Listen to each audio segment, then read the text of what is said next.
My name is Margret. I'm 94 years old now. I was born in Germany. I had a very happy childhood, and then Hitler came to power. The school took part in a march, so I took part in this march. It was called By Torchlight, and something awful somehow started. They sang a Lied.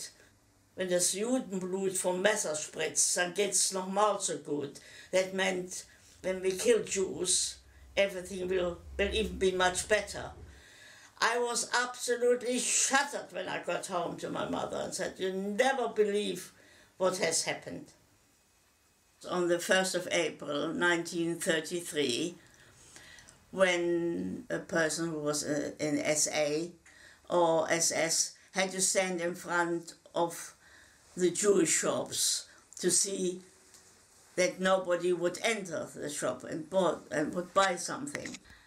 And as it happened, our next door neighbor had a son, and we were very friendly with him, and all of a sudden he stood outside our shop in his SA uniform, and my mother said, "What?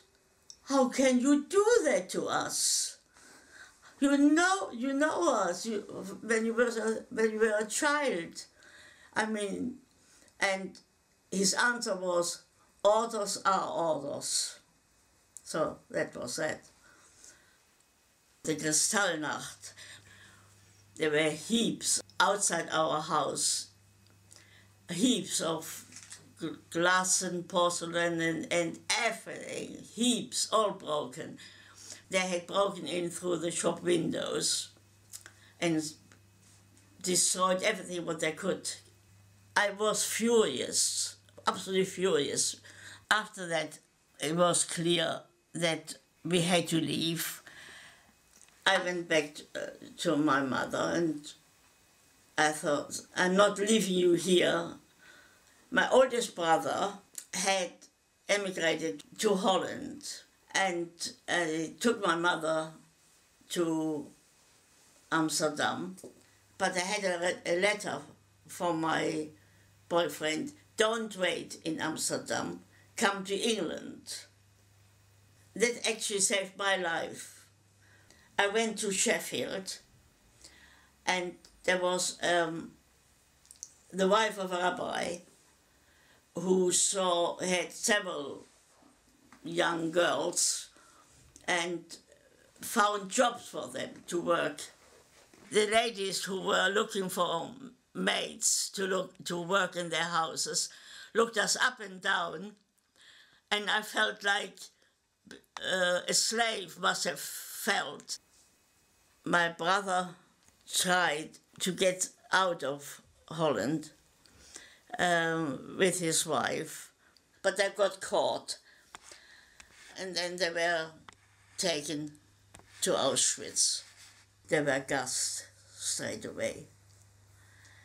My second brother, Brother Paul, he was left in Berlin. He said, "Well, nothing will happen to me." He ended up in Minsk. Luckily, my youngest brother, his life was saved in Palestine. And as I said before, I took my mother to Amsterdam, thinking she would be safe there. I should have left my mother in Germany. It would have been this. It would have been the same end for her. Can you stop a minute? After my mother was taken to Sobibor, it was straight away they were killed. When it actually sunk in that I didn't have any letters anymore from the Red Cross and so on, I was finished. It never leaves you. It's with me, what has happened to me, constantly. And every night I ask of forgiveness, and I thank my parents and my brothers for all the love they have given me too. So it's with you all the time. It that never leaves you. It never leaves you.